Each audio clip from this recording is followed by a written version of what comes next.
It's strange how the silence of a park at night can feel like both sanctuary and prison. For me, it had always been the former. I'd sit for hours on a worn-out bench under the skeletal branches of an oak, letting the frigid air bite at my cheeks. Solitude was my escape, the park a place where the world let me simply exist. But not tonight. "Hey, the park's closed." A voice cut through the silence. It was the night guard, a sturdy man with a flashlight so bright it felt accusatory. He'd never spoken to me before. I looked up, startled. "Sorry," I mumbled, standing reluctantly. "You can't be here," he said sharply, his flashlight casting long, eerie shadows. He didn't wait for a response, just stood there until I shuffled away. The walk back to my apartment felt longer than usual. The cold gnawed at me, and the streets seemed heavier somehow, darker.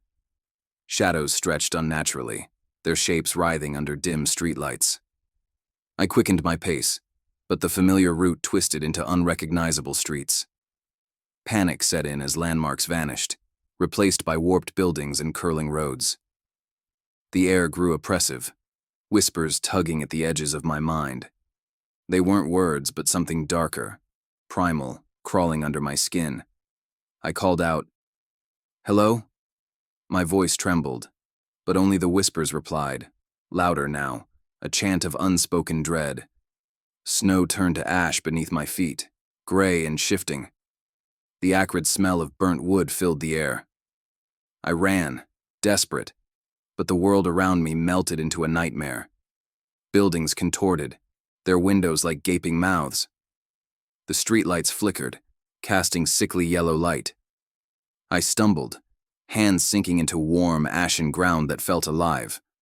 Then I saw it, a figure in the distance, impossibly tall, limbs stretched unnaturally, its head tilted at an inhuman angle.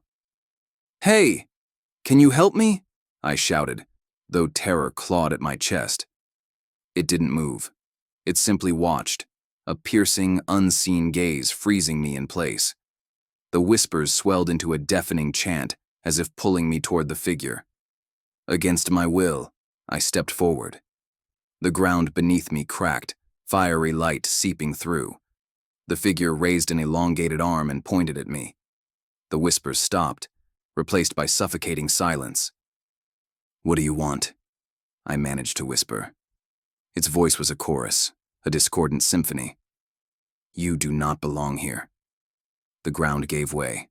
I fell into darkness, weightless, my screams swallowed by the void. Flashes of faces appeared, hollow eyes, silent mouths. My park bench, the twisting streets, the figure. I landed hard on cold metal, gasping for air. Surrounding me were mirrors, but they didn't reflect me. Instead, distorted versions of myself stared back, their black voids for eyes oozing shadows. "What is this?" I whispered. "You wanted to be alone," they said in unison, mocking. "Now you are." I tried to move, but the air was thick, pressing down on me. The reflections stepped out of the mirrors, their movements jerky, inhuman. They encircled me, their cold, clammy hands reaching out. I wanted to scream, but no sound came. One leaned closer, its voice a whisper that echoed like a final toll. "Goodbye."